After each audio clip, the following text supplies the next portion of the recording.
To me, I started smoking weed when I was 12. Then when I was about 15, I was doing coke all the time. And I was doing ecstasy pills, Molly, all the party drugs. And then when I was about 17, I just wanted to be that party guy. Just, the one that was always up and down for the parties. And so at a party I tried Percocet and I loved it. And I fell in love with it. And that's an opiate. And opiates are such a terrible drug, what they can do to people. In my experience especially. So I started selling opiate Percocet because it was addicting, and if I didn't have it, I'd get sick.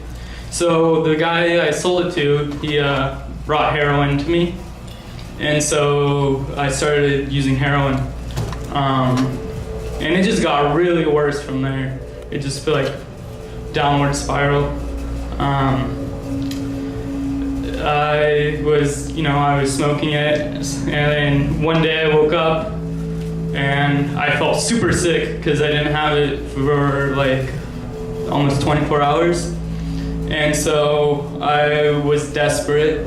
And so I robbed my first gas station.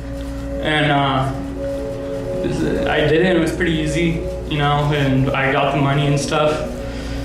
Thank God I didn't get caught. So I started doing it again. I did it about 4 times, never been caught. But the thing was, I was only getting like $250, and that could only keep me well for not to get sick from heroin for probably 7 days or so. So I decided I needed to find cheaper dope, and I'd go down to the TJ, and I'd get the dope down there. I started smuggling it across the border, and there was one time I shot up in my car, and my friend was gonna meet me, and he saw me passed out. I guess I was blue, I don't remember it, but I was dying. All of a sudden I just hear a bang, and he pulled me out of my car, and he's like, "Homeboy, you've been dead for almost 30 seconds. I was blue, I was it was terrible. I still had that needle in my arm too. It's not a good scene. So many people die from it. So I was bringing dope from Mexico, and it got pretty bad, got serious. My friend who we were buying it from, he accused him, he was a cartel, he accused him of stealing the dope, so he tortured him, he tased him a bunch of times. So thankfully I wasn't with him. So I was like, oh man, can't get dope from there. So then I go further into Mexico and find a new guy. They give me my own apartment down there, and I smuggle dope for them.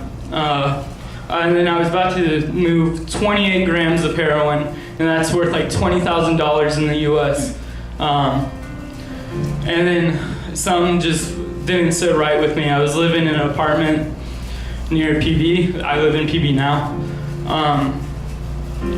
And I just felt really low, and I just said a prayer. I said, "God, if you're real, then direct me where to go, if you're real." And then I just woke up in tears, and I just felt something. So before I went and did that deal, I went to my dad, said I need help. He took me out to Ocotillo Wells. He owns about an acre on Split Mountain Road.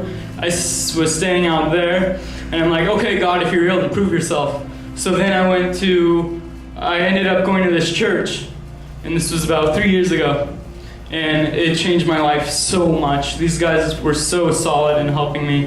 And just that personal relationship I got with Jesus in that time at the desert, it just grew and grew and grew and grew. And now I'm on a successful career with the Coast Guard, and everything's just moving on really well. And I got a good Christian life, and these guys saved my life.